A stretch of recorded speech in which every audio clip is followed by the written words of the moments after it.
हनुमान का जिक्र आते ही भक्ति और शक्ति की बात होती है, लेकिन आज हम उनके सफर की शुरुआत में चलेंगे, उनके बचपन की एक ऐसी कहानी में जिसने पौराणिक कथाओं के सबसे महान नायकों में से एक को आकार दिया।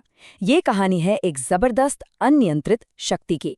सोचिए, देवता बनने से बहुत पहले वो बस एक बच्चे थे और उस बच्चे ने अपनी मासूम सी भूख में एक ऐसा काम कर दिया जिससे पूरी सृष्टि पर संकट आ गया। ये कहानी उसी एक पल की है जब एक बच्चे की भूख ने पूरी कायनात को अंधेरे में डुबो दिया था। तो इस हैरान कर देने वाली घटना को समझने के लिए हमें थोड़ा पीछे जाना होगा। हमें उस बच्चे के अनोखे जन्म को समझना होगा। आखिर एक छोटे से बच्चे में इतनी ताकत, इतनी शक्ति आई कहाँ से? देखिए, हनुमान का जन्म कोई साधारण घटना नहीं थी। वो एक खास मकसद से पैदा हुए थे। वो वानर प्रमुख केसरी और अंजना के बेटे तो थे ही, लेकिन साथ ही वो पवन देव यानी वायु के मानस पुत्र भी थे।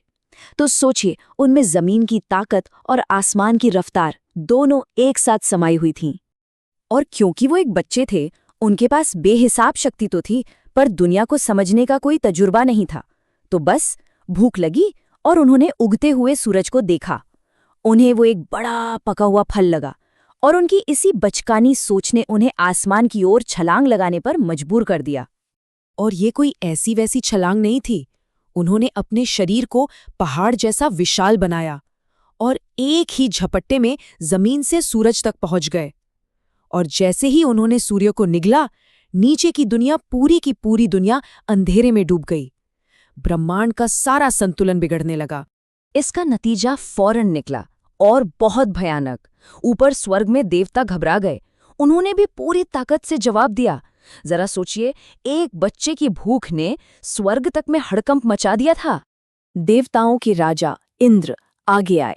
उन्होंने अपना सबसे ताकतवर हथियार उठाया, वज्र, और उस छोटे से बच्चे पर हमला कर दिया। ये हमला इतना जोरदार था कि हनुमान के मुंह से सूरज तो छूट गया, लेकिन वो खुद बेहोश होकर आसमान से नीचे आ गिरे। और जानते हैं, उनका जो नाम है हनुमान, वो भी इसी घटना से जुड़ा है। संस्कृत में हनु का मतलब होता है जबड़ा। इंद्र के वज्र से उनके जबड़े पर जो चोट लगी थी, वही हमेशा हमेशा के लिए उनकी पहचान बन गई। लेकिन कहानी यहाँ खत्म नहीं होती। अपने बेटे को इस हाल में देखकर पवनदेव वायु का गम गुस्से में बदल गया और उनका गुस्सा एक बहुत बड़े संकट में। उन्होंने पूरी सृष्टि से हवाई खींच ली और हर तरफ एक गहरी दम घुटने वाली खामोशी छा गई। जरा उस मंजर की कल्पना कीजिए। ऊंचे आसमान में देवताओं से लेकर समंदर की गहराइयों तक हर जिंदा चीज का दम घुटने लगा। आवाज बंद हो गई। मंदिरों में जल रही पवित्र आग बुझ गई। ऐसा लगा मानो सांसों के बिना ये पूरी सृष्टि बस ढहने ही वाली है। तो अब वायुदेव का गुस्सा शांत करने और इस पूरी सृष्टि को बचाने के लिए सारे देवताओं को नीचे उतरना पड़ा। उन्हें अपनी गलती सुधारनी थी और वो भी जल्द से जल्द। उन्हें एक रास्ता निकालना ही था। और तब हर देवता ने उन्हें एक अनोखी शक्ति दी। ये एक तरह से अपनी गलती की माफी थी। ब्रह्मा ने उन्हें जीवनदान दिया। इंद्र ने कहा कि उनका वज्र उन्हें फिर कभी चोट नहीं पहुंचाएगा। अग्निदेव, वरुण देव, यमराज, यहाँ तक कि भगवान शिव ने भी उन्हें वरदान दिए। इन सब ने मिलकर उस बच्चे को अमर बना दिया, एक ऐसा योद्धा जिसे कोई कभी हरा नहीं सकता। तो हुआ ये कि इंद्र के उसी हमले ने अनजाने में हनुमान को पहले से भी कई ज्यादा ताकतवर बना दिया। तो चलिए कहानी में आगे बढ़ते हैं। हनुमान की जान बच गई थी और उनकी शक्तियां, वो तो अब कई गुना बढ़ चुकी थी। लेकिन यहीं से एक नई मुश्किल शुरू हुई। उनकी बचकानी शरारतें अब जंगल के ऋषियों के लिए एक बड़ी मुसीबत बन गई। अब सोचिए, एक बच्चा जिसे अपनी ताकत का अंदाजा ही नहीं है, वो ध्यान में बैठे ऋषियों के बाल खींचते, उनकी पूजा का सामान बिखेर देते और बस खेल खेल में बड़ी बड़ी चट्टानें नदियों में फेंक देते।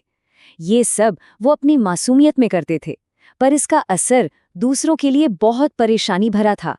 तो अब ऋषि क्या करते? वो उन्हें सजा तो दे नहीं सकते थे, इसलिए उन्होंने एक ऐसा श्राप दिया जो असल में सजा थी ही नहीं, बल्कि उनके भविष्य की एक तैयारी थी।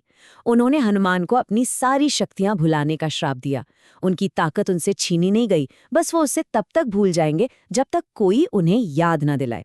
ये एक तरह से छिपा हुआ आशीर्वाद था, विनम्रता और सही मकसद सिखाने का एक तरीका। और बेहिसाब ताकत से लेकर विनम्र भक्ति तक का उनका ये पूरा सफर हिंदू धर्म के सबसे मशहूर भजनों में से एक में बहुत खूबसूरती से समाया हुआ है।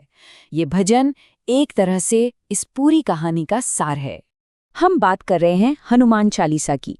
16वीं सदी में रचा गया ये 40 छंदों का भजन हनुमान की शक्ति, उनकी भक्ति और उनके चरित्र को करोड़ों लोगों तक पहुंचाता है। ये सिर्फ एक प्रार्थना नहीं है, बल्कि उनकी पूरी जिंदगी के सफर का एक आईना है। ये भजन हमें कई जरूरी बातें सिखाता है, वो भी हनुमान की जिंदगी की मिसाल देकर। ये हमें सिखाता है अटूट भक्ति, हर मुश्किल को पार करने की शक्ति, और सबसे बढ़कर ये हमें निस्वार्थ सेवा और विनम्रता का पाठ पढ़ाता है। और इसका सांस्कृतिक महत्व आज भी कम नहीं हुआ है, बल्कि अब तो मॉडर्न रिसर्च भी इसके शारीरिक फायदों पर स्टडी कर रही हैं, जैसा कि इस स्टडी में पाया गया। ये बात बहुत अच्छे से दिखाती है कि कैसे हजारों साल पुराना ज्ञान आज भी हमारी जिंदगी में मायने रखता है। तो आखिर में उनका ये पूरा सफर हमें क्या सिखाता है? यही कि ताकत का असली मकसद कुछ छीनना या निगलना नहीं, बल्कि देना होता है। जिस बच्चे ने एक दिन सूरज को निगल लिया था, उसी ने आगे चलकर खुद को एक उससे भी बड़ी रोशनी यानी प्रभु राम की सेवा में समर्पित कर दिया।